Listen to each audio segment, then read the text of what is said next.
know.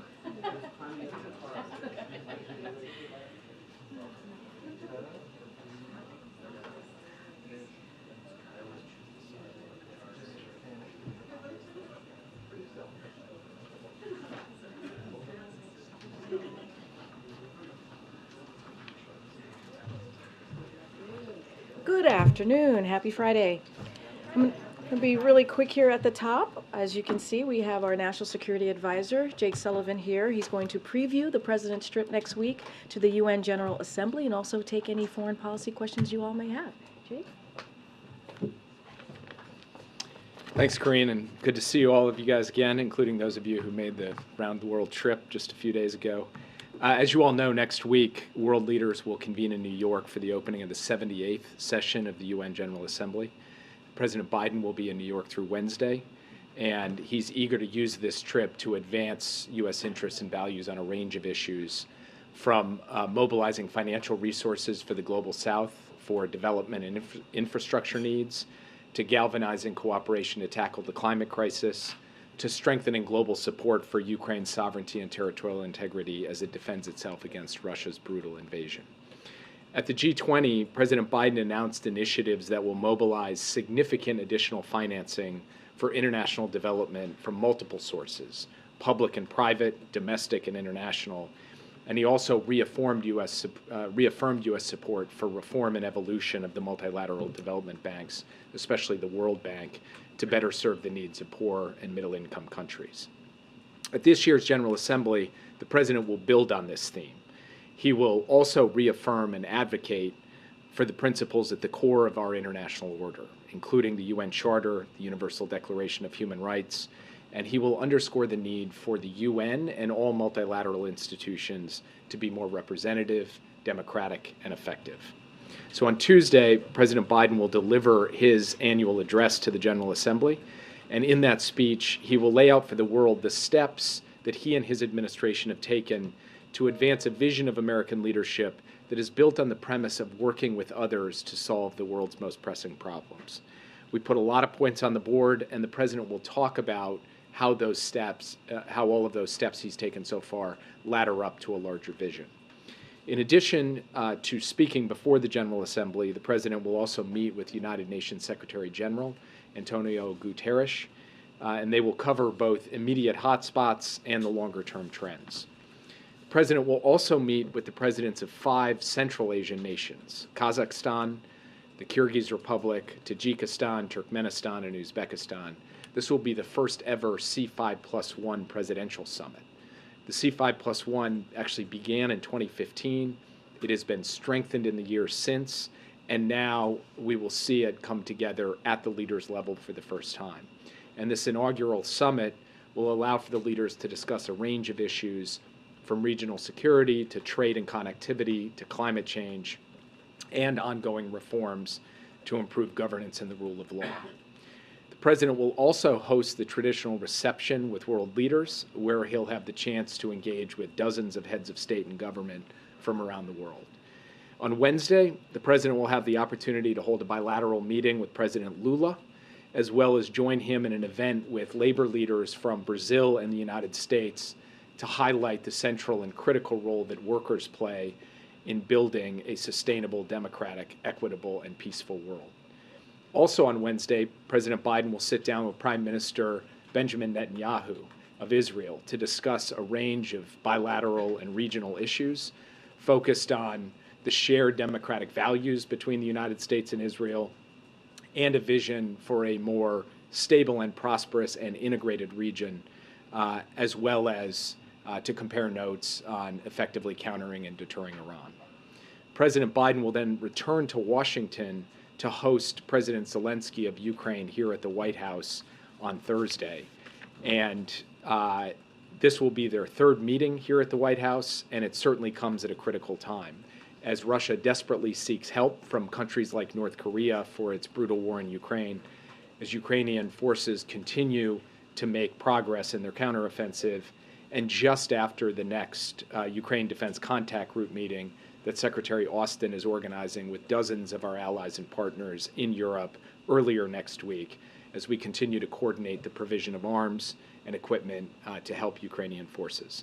President Biden looks forward to hearing President Zelensky's perspective on all of this and to reaffirm for the world and for the United States, for the American people, his commitment to continuing to lead the world in supporting Ukraine as it defends its independence, its sovereignty, and its territorial integrity. Let me close with this. President Biden is going to head to New York, head into next week with the United States in a position of strength and confidence, with strong allies, with new partners, with the vision for institutional reform at the UN, at the World Bank, and elsewhere, and with initiatives to deliver on infrastructure, on health, on climate, and other global public goods. And we see at this point a strong demand signal for more American engagement, for more American investment, for more American presence across all continents and all quarters of the world. So he is very much looking forward to the opportunity that next week provides. And with that, I'd be happy to take your questions. Yeah. What will President Biden's message on Ukraine be at his UN speech? And are you preparing a new military package for Ukraine? We are always preparing a new military package for Ukraine. As you know, we do these presidential drawdown packages essentially every couple of weeks. And I think you can anticipate that there will be a further announcement of additional resources and capabilities, additional weapons to go to Ukraine as they continue this counteroffensive and to defend against Russian attacks at some point next week. With respect to his speech, the president will have a substantial section of the speech devoted to the war in Ukraine. He will talk about the fundamental fact that the United Nations Charter, the charter that founded the organization that everybody is gathering next week in New York to engage with, speaks to the basic proposition that countries cannot attack their neighbors and steal their territory by force. That was also a proposition that was at the core of the G20 statement last weekend. It will be a set of principles that he lays out in this speech as he continues to advocate for the very large number of nations that have stood with Ukraine in the UN General Assembly to continue to stand with Ukraine. And he will connect the kind of cooperation we've seen across both the developed and developing world to support Ukraine at the General Assembly, that we need to take that same kind of cooperation and apply it in other contexts as well, where we can deliver for people on the hard global challenges that will be at the center of the agenda for next week. Yeah. Jake, what is the message that the White House believes that President Zelensky needs to deliver to Congress, particularly Republicans in the House, while he's in town, to convince them to continue supporting U.S. military assistance to Ukraine? Frankly, I don't believe President Zelensky needs our advice to be an advocate for what Ukraine needs. He has proven over the course of the past 18, 19 months that there is no better advocate for his country, for his people, and for the urgent and continuing need for countries like the United States and our allies and partners to step up to provide the necessary tools and resources that Ukraine needs to be able to effectively defend itself. He will come do that this time, as he has done before. He's had the opportunity in Kyiv over the course of the past several months to host both Democrats and Republicans from both the House and the Senate.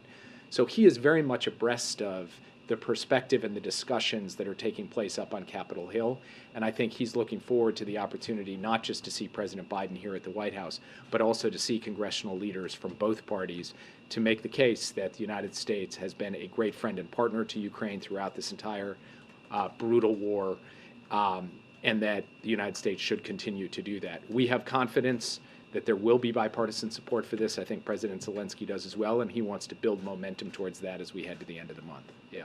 To that point, how do you have that confidence? Given the showdown on Capitol Hill, how can the president give assurances to President Zelensky that there will be additional funding? Look, President Biden doesn't build his Ukraine policy on assurances or promises. He builds it on delivering, and we have delivered multiple rounds of supplemental funding that passed with large bipartisan majorities.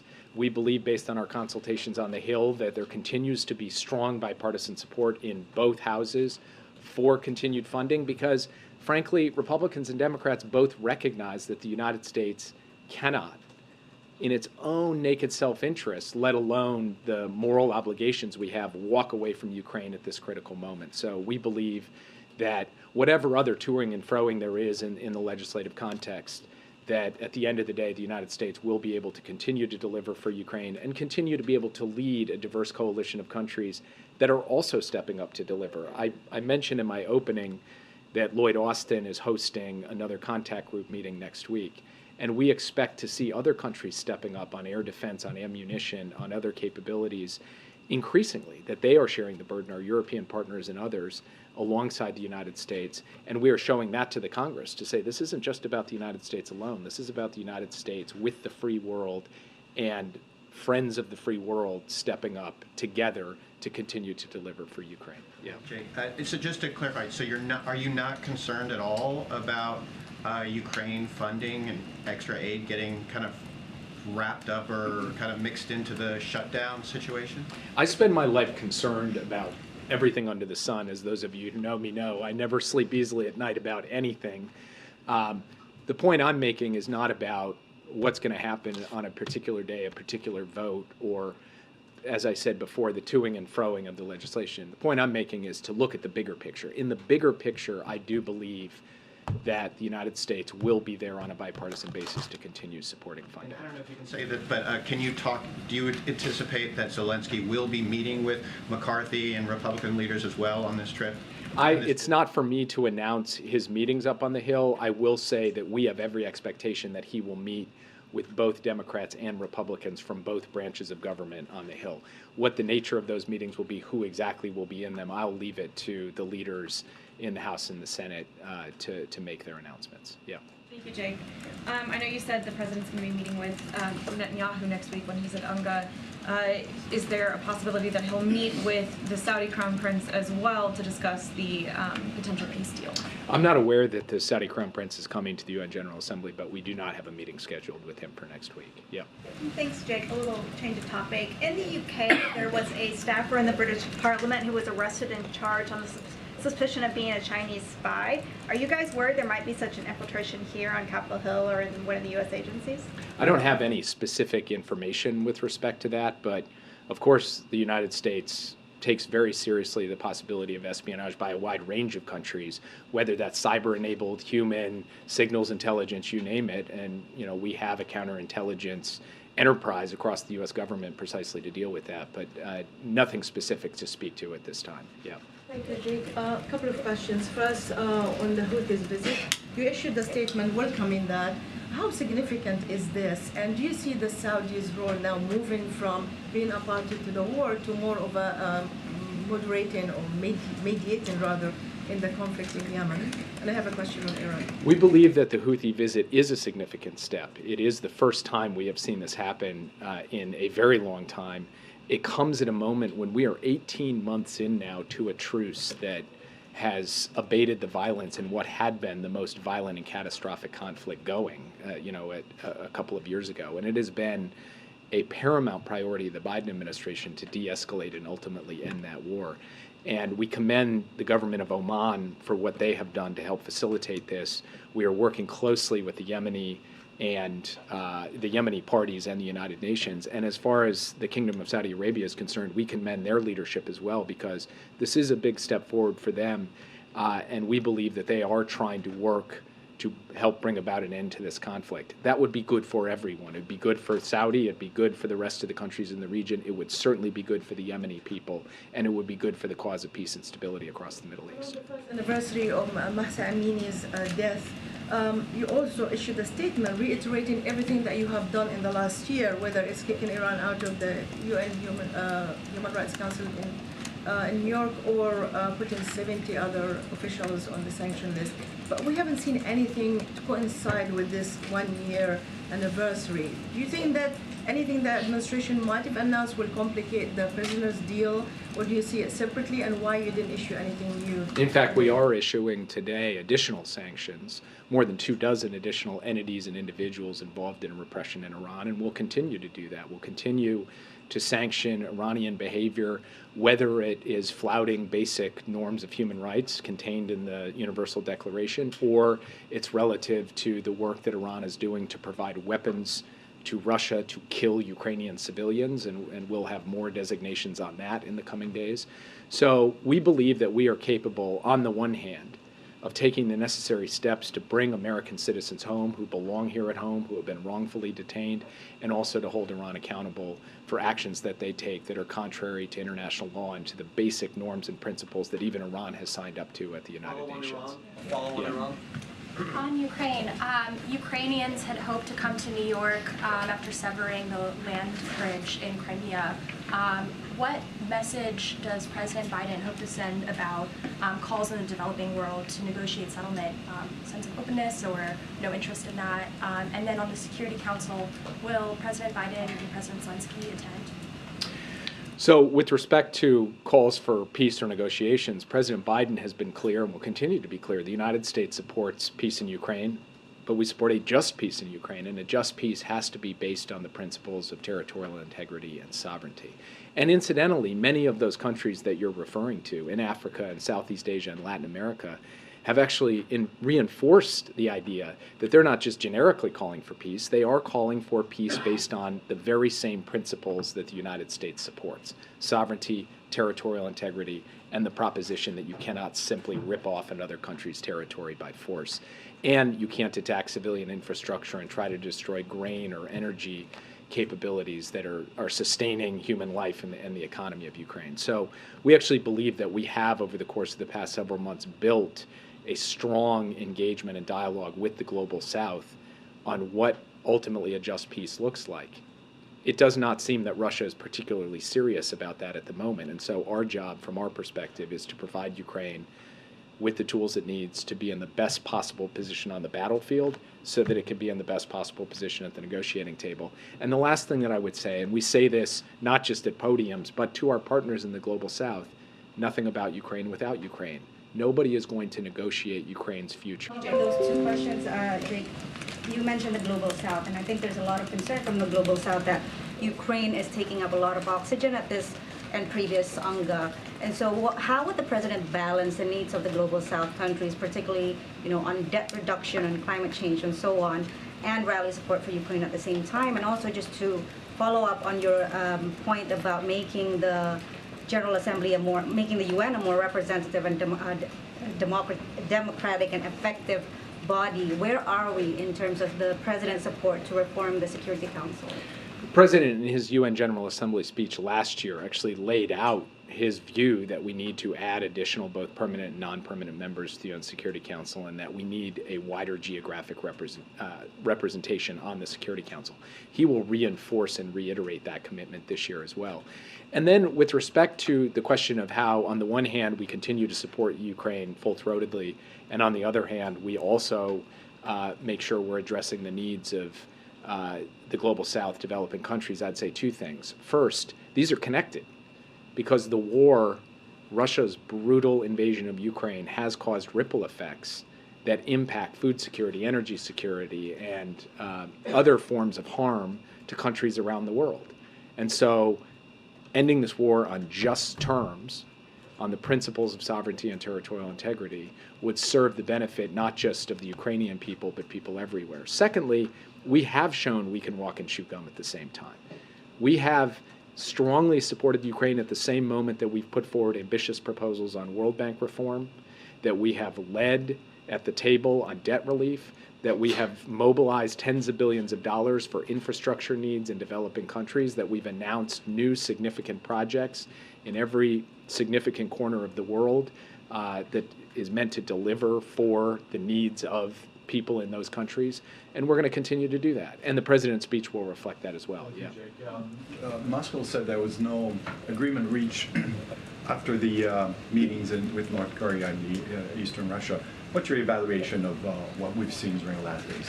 Look, we're not going to take their word for that or basically anything they say. We'll see what actually ends up happening. Our view has been before the visit and after the visit that talks about the provision of weapons by North Korea to Russia to kill Ukrainians have been advancing and continue to advance. I can't name a specific agreement for you today, but we take a look at that with a heavy grain of salt. And as for the meeting with Lula next week, will there be a moment to talk about the situation in Venezuela? What's your evaluation of how much progress has been made on the Venezuelan side for a change in the sanctions and considering the progress in the on the electoral side in Venezuela. My question, I'll rephrase it. Have you heard anything from Venezuela that brings you closer to reconsider sanctions? I'm not going to handicap the progress or characterize the progress. I'm just going to say what our position is and what we've communicated to the Venezuelans and have said publicly, which is we are prepared on a step-by-step basis to provide sanctions relief to Venezuela as long as they are meeting milestones towards credible elections. And this has to be on the basis of reciprocity. They understand where we are on this, and time will tell whether, in fact, there is the possibility of moving forward along a roadmap that involves this kind of step-by-step set of actions on both sides. Time will tell. Yeah. Thank you, Jake. I have a question on Russia, China, and North Korea. First question is, Russia and China will work together to neutralize all sanctions against North Korea currently being posted by the UN Security Council. Are you satisfied with the current role of the UN Security Council? And second question, at the meeting between the President Putin and the Belarusian President Lukashenko yesterday, President Putin announced that the cooperation between Russia, North Korea, and Belarus. What signal do you think this sends? So it's hard for me to characterize this trilateral cooperation. We'll see what comes of that. That at the moment feels like words, but we'll see what it translates into in terms of actions. With respect to the UN Security Council, there are a number of UN Security Council resolutions that, as permanent members of the UN Security Council, both Russia and China have legal obligations to enforce and uphold. And it is the case that we have very real concerns based on what Russia has just done, that they are going to live up to their basic responsibility as a permanent member of the UN Security Council on the basis of those resolutions. So we will continue in New York and here in Washington and working with both Tokyo and Seoul to continue to raise the fact that these resolutions are on the books and that they need to be enforced. I would not put Russia and China in precisely the same box on the question of North Korea. Obviously, Russia has taken this step forward.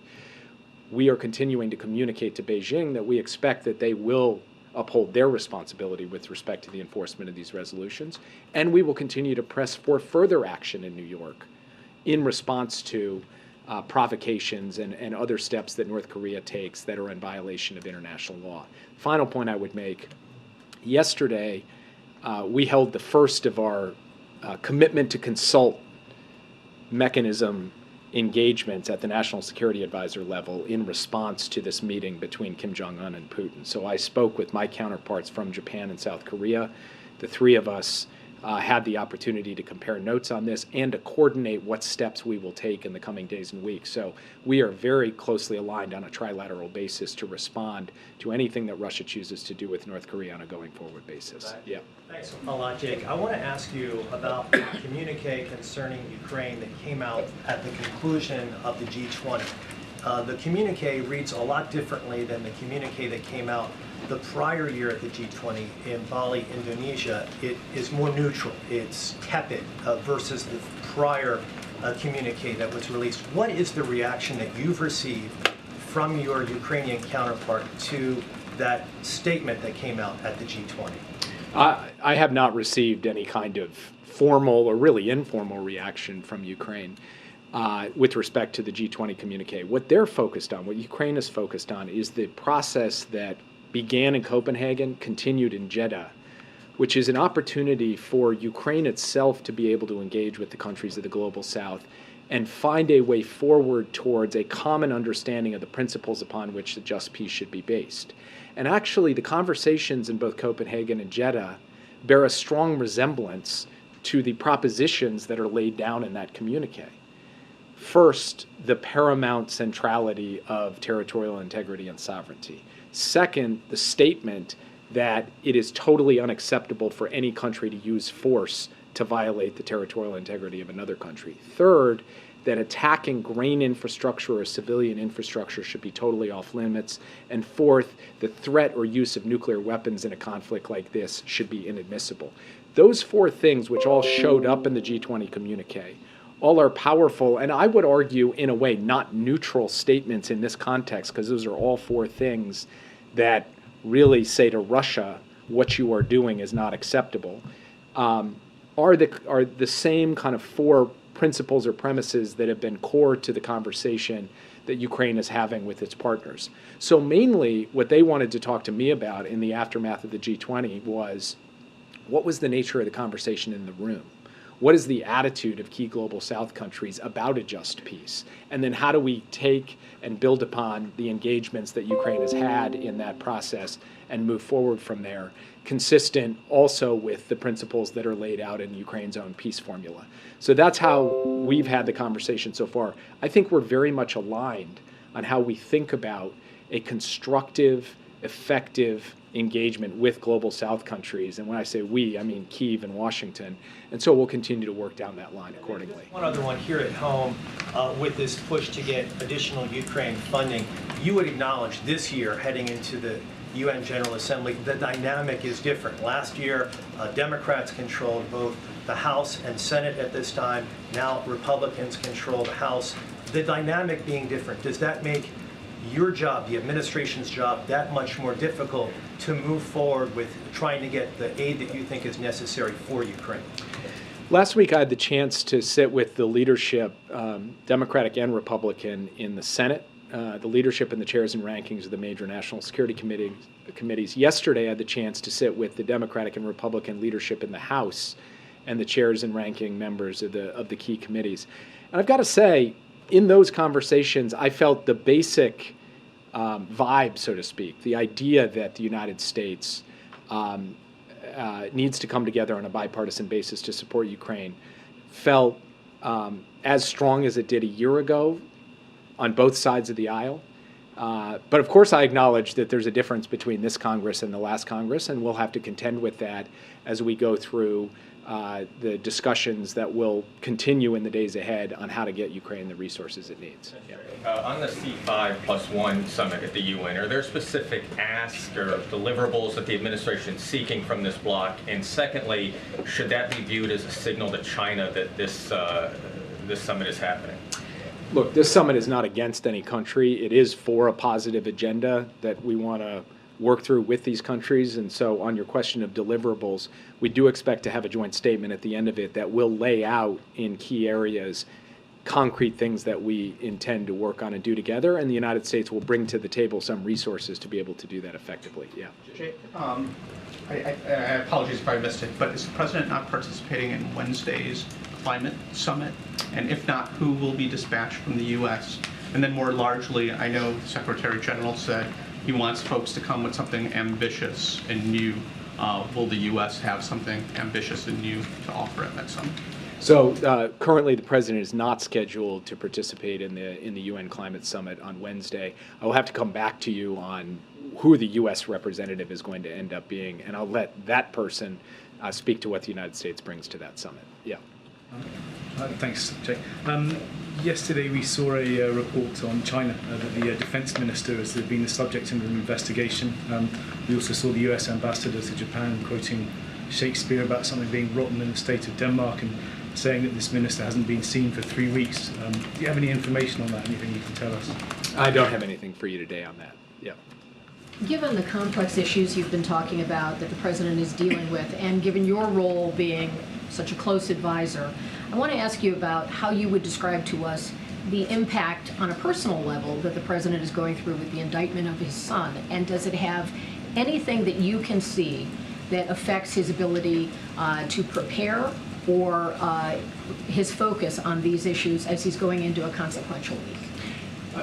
You don't have to take it from me. You heard directly from the president that he's focused on delivering for the American people. That's true in terms of what he's trying to get done here at home, and it's definitely true in terms of what he's trying to deliver in the way of security at the UN General Assembly in supporting Ukraine and moving forward. So that's what he's focused on. That's where his mindset is. I had the opportunity to participate in the president's daily briefing today, and he was dialed in on the key issues that we're confronting and will continue to be as we head into the New York week next week. Last question. Yeah. Back on MBS, did the president have an opportunity to speak to the Saudi Crown Prince in New Delhi specifically about oil production over the next year? The president had a brief exchange with the Crown Prince. He didn't have a formal meeting, and I did not get into details on that topic or other topics. What he was really focused on in that meeting was the announcement of this economic corridor. But of course, we are in regular contact at senior levels with Saudi Arabia about ensuring a stable and affordable supply of energy to global markets, and we'll continue that conversation in the days ahead. So, Vice President is going to be there, or any U.S. official is going to meet with him?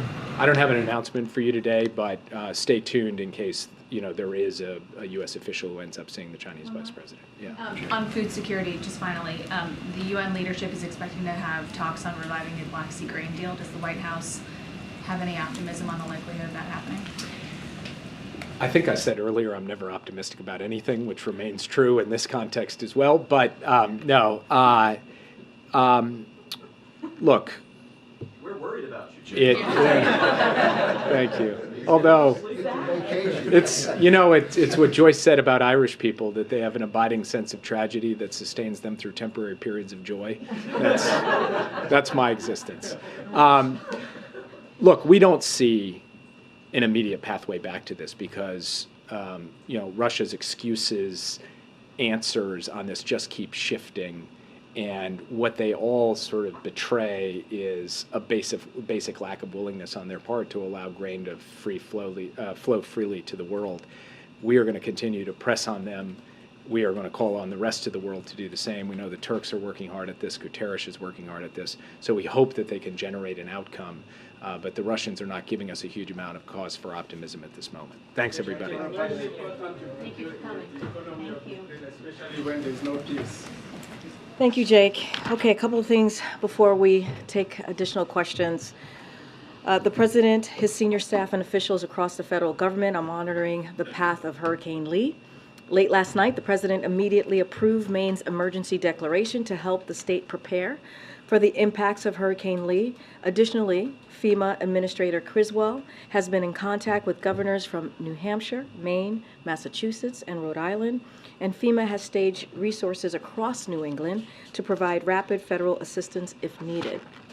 Now, we encourage all of those in the path of this large and dangerous storm to remain alert, listen to local officials, and prepare for the impact.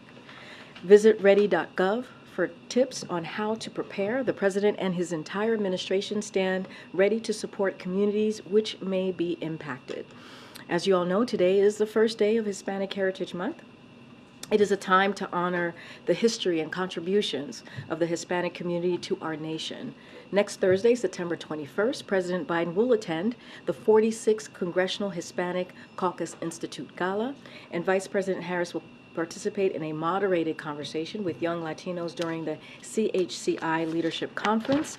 The First Lady will celebrate the start of Hispanic Heritage Month in Atlanta, Georgia, today at an event honoring trailblazing Latino leaders hosted by the Georgia Hispanic Chamber of Commerce. And later today, Second Gentleman Douglas Emhoff and Small Business Administrator Isabella Casillas Guzman will also be visiting Latino small-owned businesses in Washington, D.C. to highlight how Bidenomics is delivering for Latinos. Stay tuned, as we will have more to come throughout the month about how the President's agenda is delivering for the Latino community. And finally, as Jewish communities in the United States and around the world prepare to gather at sundown for Rosh Hashanah, the President and the First Lady are extending their warmest wishes for a happy and healthy new year. Last night, the President spoke to over 2,000 rabbis across the country, wishing them a happy new year. To every Jewish family across America, Israel, and the world celebrating this evening and observing the high holidays ahead, Shana Tova. With that, that's it. Go ahead, Amr. Thanks. Why did the President think it was important to dispatch Acting Labor Secretary Sue and Jean Sperling now? The targeted strike is about a half day old now. Does this early action suggest that the President is worried about the situation quickly spiraling and impacting the broader economy? So a couple of things. Let me just lay out a couple of things that the President said, and let me just start by saying, no one wants a strike. right? No one wants a strike. But the president respects workers, as you heard from him. He respects workers' rights to use their options under the collective bargaining system and understands their frustration. The president believes the UAW, the Big Three contract must lead to a vibrant auto future made in America that promotes good, strong middle-class jobs that a worker can raise a family on, and where the UAW remains at the heart of our economy. So the president appreciates that the parties have been coming together and working 24/7, and that companies have made their significant offers, but he believes that they must go further to ensure that record corporate profits mean a record contract for the UAW. And so the negotiating parties are continuing their work. That's what we've heard from them. The UAW has made clear their desire to continue negotiations with the company on Saturday morning. That is tomorrow, as you all know. And as the president mentioned to your question about Julie Su and the acting secretary and Gene Sperling, as you know, they have been active in this from very early on, very early days of the negotiating process. They've been made themselves available for conversations, and so we have mentioned that multiple times. Gene Sperling has certainly played as a coordinator role from the White House. So look, they are not. I want to say one last thing is that negotiations are up to the parties to work out. That's why there is a collective bargaining system. They're not going to intervene or mediate. They are here to help in any way that is needed. Again, we have engaged with these parties from almost the beginning. It is want to make sure that we continue to be clear that we're here. The president's team stands to assist, but certainly we are glad to hear that tomorrow that they're going to continue to have the conversation. So it shouldn't be seen as a reflection of the president being overly concerned about the situation. This is just, they've been involved. And They've this been is just involved, a further... and we have said this before. We have talked about the president's engagement, how he has talked to the Big Three, how he's reached out to UAW. We have been engaging with them for some time now, and so look, this is something that we are going to leave to the parties to continue to have these negotiations, to continue to have these conversations, and I think it's important to do that. This is part of the collective bargaining system. This is what we believe has worked, right? We have seen it worked in the past, and we're going to encourage all the parties to continue to have this conversation. Second one, would the president pardon or commute his son if he's convicted? So I've answered this question before. It was asked of me not too long ago, a couple of weeks ago, and I was very clear, and I said no. Okay, Mary? Thanks. The president said today record profits for the automakers should mean record contracts for the UAW. Does that mean that he supports a 40% raise in these new contracts? I'm not going to get into the specifics. I mean, the president has always said that that he believes in fair wages and fair benefits for workers. That is nothing new, right? He believes in making sure that workers are able to raise their family, right? To be able to have what they need to do that in a way that is very fair. And so that's nothing new. The president has said that. Look, what we're going to continue to say is the president is going to urge the parties back to the table to hammer out a win-win agreement. That's what the president wants to see. We appreciate the parties continuing to do that on a 24/7 basis, and the president believes that the companies must go further, as you just mentioned, to ensure that record profits mean a record contract. And it's simple as that. He wants. I'm not going to get into the specifics. What the president made himself very clear. We have always been really clear. He respects workers' rights to use their options for collective bargaining. That's what we're seeing. The collective bargaining system works. We've seen that happen multiple times in the last 2 years under this president, and certainly he understands their frustration, but he's going to continue to encourage to have that conversation, continuing to negotiate. And can you tell us if the president has talked to his son since these charges came down yesterday? Yeah, there's nothing new here. As I've been asked that question many times, I'm not going to get into private conversations that the president has with his family. I'm just not going to speak to it. Will those conversations though have to change given the heightened scrutiny of these charges? I'm just not going to get into private conversations that the president has with his family. How damaging do you expect the strike to be to the U.S. economy?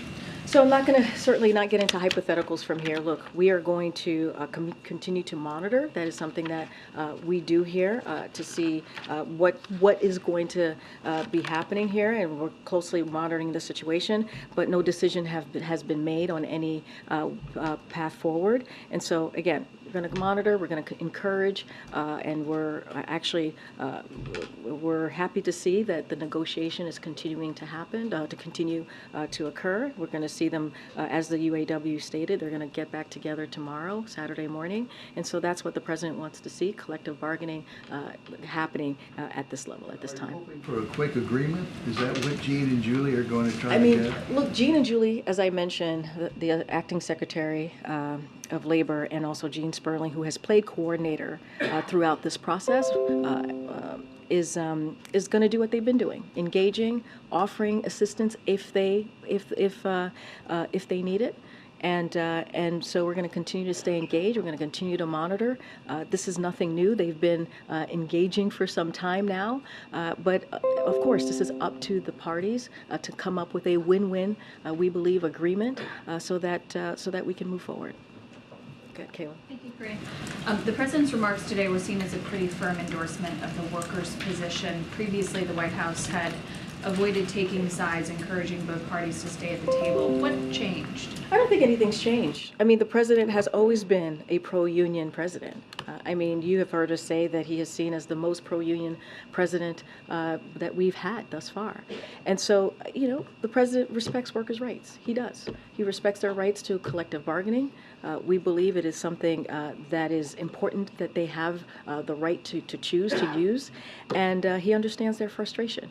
He believes that workers should be able to ask and to get fair pay and fair benefits. And that's nothing new. That is nothing new. So again, you heard directly from this president, the negotiating parties are continuing to work.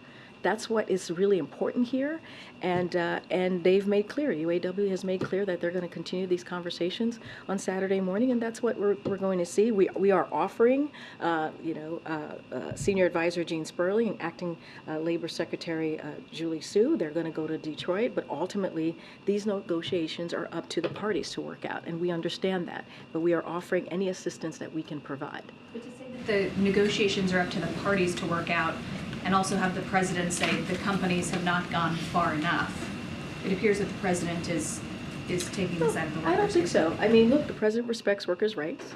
There's a collective bargaining system happening, and he understands their frustrations. He understands the frustrations of the workers.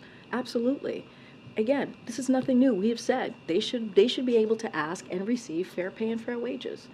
Fair benefits. And so that's what we want to see. Those conversations, those negotiations are continuing to move forward. We appreciate for what they've been doing for the past 24/7, the past 27 period of time, right? And, we want to see them continuing to work this out, and that's what they're doing. Can you speak to some of the difficult intersections here for the president? He obviously supports electric vehicles and development of that. He clearly supports labor, as you've discussed. Michigan is important, and that, of course, is a big part of where the big three reside. So these sort of different points of pressure on the president when he is trying to send a message that really has different audiences here, and they're at odds in some ways when you're talking about management and labor. Could you just speak to the sort of unique set of circumstances here? I mean, look, there are always unique sets of circumstances when we're talking about collective bargaining with unions, right? We saw that with UPS and Teamsters. We saw that with with the West Coast ports. I mean, there are always interesting circumstances that lie in front of us that needs to be worked out. But again, the president has been very clear. This is why collective bargaining, we believe, is important here. This is why we appreciate all the sides staying at the table and continuing to have this conversation, because what the president and what I've just said, we believe that they can hammer out a win-win agreement. We think that could happen. And so I don't think there's anything unique about this. We have seen this before, but we continue to encourage to move forward in a way where they're at the table, they're hammering this out, they're doing it in good faith, and they come forward or end in a place where it's a win-win agreement for everyone. And so that's what the president's going to continue to do. Again, we've seen it with the West Coast ports, we've seen it with the Teamsters and UPS, we've seen it with the railroads, right? We've seen it with the rails, so we've seen this before. So again, all of them are interesting circumstances. The president's going to continue to speak for workers' rights and also continue to say, let's continue to have those conversations. Collective bargaining is really important. Okay. Thanks, Karine. You've spoken about past outreach that the president has done to President Fain and to the Big Three leaders and Gene Sperling and Acting Secretary Shu's involvement. But now that the strike is underway, can you just clarify, do you anticipate the president reaching out personally again to the UAW and to the Big Three leaders? So I don't have anything to read out at this time. You heard directly from the president and how he wants to see a win-win agreement for folks to continue to stay at the table. Just don't have anything to read out as far as a call or conversations that the president's going to have. And can you confirm the report that the Biden administration is considering options to provide aid to auto suppliers who are impacted by the strike, including potentially Labor Department grants and small business loans? So look, we're monitoring the situation. I just don't have any announcements or decisions to make or anything to confirm at this time. Thanks, Karine. Is the White House planning to have a news conference next Thursday when President Zelensky visits the White House? So you just heard from the National Security Advisor. He just announced the visit from President Zelensky. We're going to hammer out what that day looks like, what the logistics are going to be. I just don't have anything at this time. And a second question for you. The president is reportedly going to be having a democracy speech in the next couple of weeks. What can you tell us about that? What's the message he hopes to deliver and why now? I'm not going to get ahead of any announcement of a presidential speech. Once we have something to announce, certainly we will share that. Just not going to get ahead of it this time. On Sue and Sperling's deployment to Detroit, can you clarify the timing of that? Did the president ask them after the deadline? Are they there yet? And when you say they've been active in the conversations, what has the help that they've provided look like? And then I have a COVID question. No, totally. So look, we've been engaged with the parties on a regular basis. We have, and I've mentioned this multiple times over the past several weeks, certainly probably even more, a couple of months. And so we are making it clear that if it's helpful, right, the president's team continues to stand ready to assist. And that is what the president was laying out in having the acting secretary, Julie Sue, and his senior advisor, Gene Sperling, go out to Detroit. But they have been regularly engaging for some time now. This is just a continuing engagement that we have seen. And I'm not going to get into point by point on what's been discussed, what's been put forth in front of anybody. This is a conversation that is happening amongst the folks who are certainly at the table negotiating, but I'm not going to get into specifics from here. The president asked them to go to Detroit after the deadline. I don't have any timeline, but what I can say is they have been engaged for some time now. Both Gene Sperling, both Julie Sue, at the direction of the president for some time. And so this is a continuation of that engagement. Again, the president is urging parties to continue to have those conversations, to stay at the table, and he appreciates what they have been doing for 24/7. We're going to see, as the UAW has made clear, their desire to continue those negotiations and with the companies, and we're going to see that set tomorrow morning. And then on COVID, what is the White House's reaction to Governor DeSantis' announcement advising against COVID boosters for people younger than 65? Is the White House concerned about this, especially considering snowbirds are going to be heading down to Florida soon? And also, will the president get boosted, or will he do that? Yeah, I've answered the second question already, which is the president is going to get the updated booster. That is something that he is planning to do. So I answered that question a couple of days ago. Look, the fact is that we know that these vaccinations against COVID-19 remain effective. They do, and they protect people from going to the hospital or avoiding the hospital, long-term health challenges, and death. And as we head to the fall and winter season, this is the best way to protect yourself from COVID. And so this has been, and let me add, this has been thoroughly reviewed, right, by scientists, by the experts, leading public health agencies, and they are safe and they are effective. And this is, this is a message that we'll continue to push. And we know, since this administration's launch of the largest vaccination program in our nation's history for COVID-19 vaccines, it has saved, those vaccines has saved millions of lives. That is something that we know. So this is, when you look at the vaccines that these new boosters, this is something that public experts have approved, and that's what's important. It's important that as we go into the fall and winter months, that the American public is safe, that they get updated on their vaccines, and let's not forget there's the flu vaccine as well. There's RSV. All of these things are going to protect the American people, and so we're going to continue to encourage Americans to make sure they do everything that they can as we're providing, or as we've seen these vaccines being provided now to protect themselves as we get into the winter. Yeah, thanks, Karine. I'm going to ask you about the strike, if I could. So, is the automaker strike and the contract impasse partly a result of the president's forced transition to electric vehicles?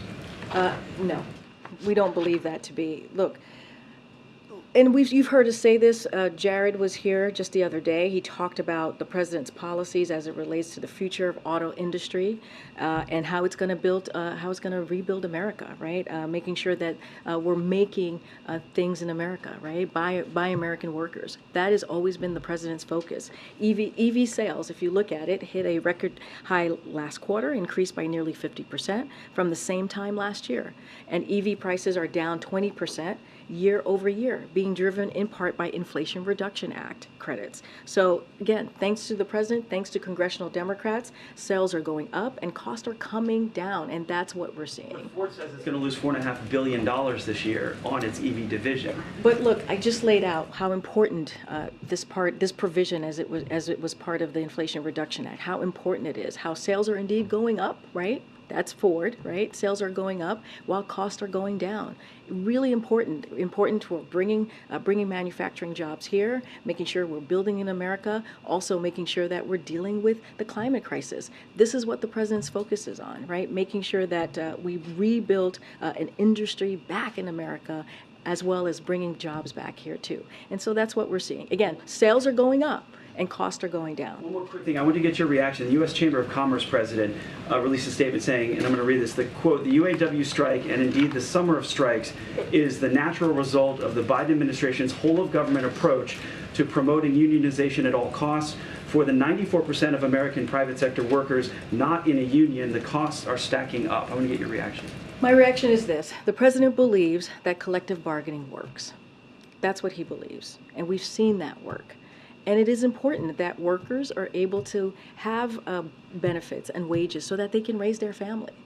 That's what the president has always talked about, whether it's his economic plan or in this instance, as we're talking about unions and making sure that workers, right, come together with the companies and have these businesses and have these win-win, hopefully, agreements. And so it's important that workers' rights, right, they have their rights, are able to ask for fair pay, fair wages. And that's what we're going to continue to say. That's why we believe the collective bargaining system works, and we have seen that happen, and it's important that we move forward in that direction. Go ahead. Just a couple on COVID. Will the president get that shot on camera like we've seen him do with his previous vaccination rounds? I don't have anything to share about how that's going to look, if it's going to be in front of camera or not. What I can say for sure is the president is going to get the updated booster. I just don't have anything to announce at this time. And the administration has said that there will be free vaccines this round for uninsured Americans. And through the Bridge program.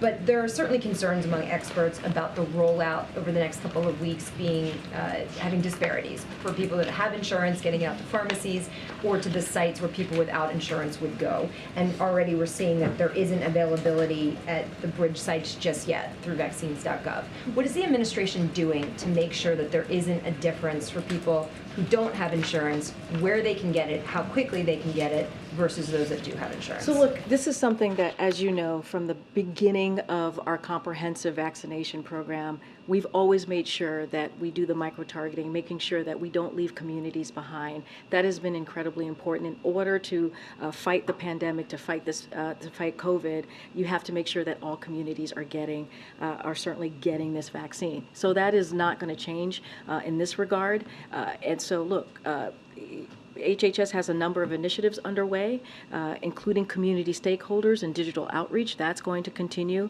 Let's not forget the physicians and the healthcare providers. They're going to play a critical role here, as they have in other kind of campaigns that we've had around these COVID vaccines as they've been announced.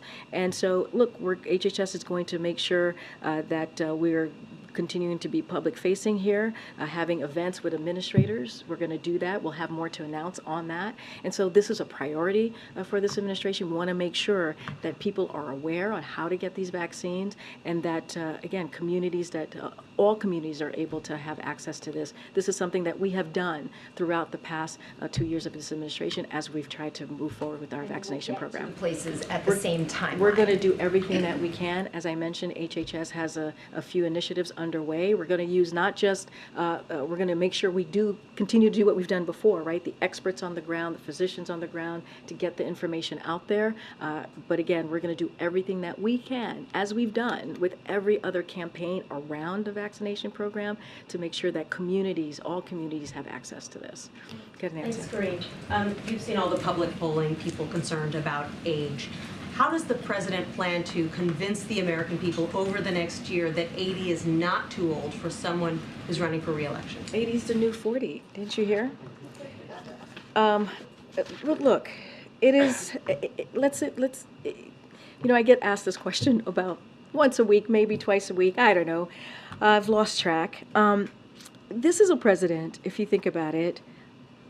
In 2019, he got the same criticism. In 2020, he got the same criticism. In 2022, he got the same criticism.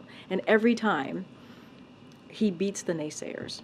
Every time he does above and beyond and makes history in doing that, that others are not able to do, right? And I think that's really important too. You look at his record, you look at he's been able to bring both sides together to get some really important things done. That matters. If you think about what the president and the vice president was able to do in 2020, 80 million votes, 80 million votes, more than any other ticket in history, and they did that in 2020. And so, I get the question on age. Certainly, we all do. But what we're going to continue to talk about is the record that this president has had. It's been a historic record.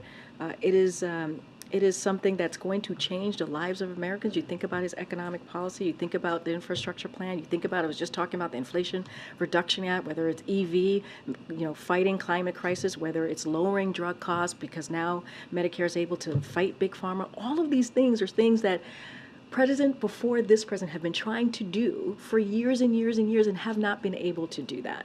And so that's what we're going to focus on. We're going to focus on how can we continue to do big things and how we're going to build on the successes that this president has had in the last 2 years. Given all that, everything you just listed, why do you think so many Americans still say they have concerns about someone in their 80s being president? I can't speak to every American out there and their concerns. What I can speak to is what this president has done, right? I can speak to his experience. I can speak to the wisdom that he has. I can speak to his record. When it comes to how Americans, what they're saying about your particular question to me, that's for them to speak to. I can just stay on our message, the platform that we're trying to push forward, and that is delivering for the American people. We believe that we're doing that. You just heard the president talk about Bidenomics and how it's building a middle class, right, from the bottom up, middle out, and how because of the economic policies that we've seen some historic growth, right? The 3.5 million jobs, unemployment under 4%. All of these things matter, and making sure that inflation is being moderated, and that's what we've seen. So all of these things are important. I get the question, but what we're going to focus on is how we're going to continue to build on this president's record, and that's what I can speak to. All right, thanks everybody. Have a great weekend. See some of you in New York. Affecting your job? Is your breakup affecting your job?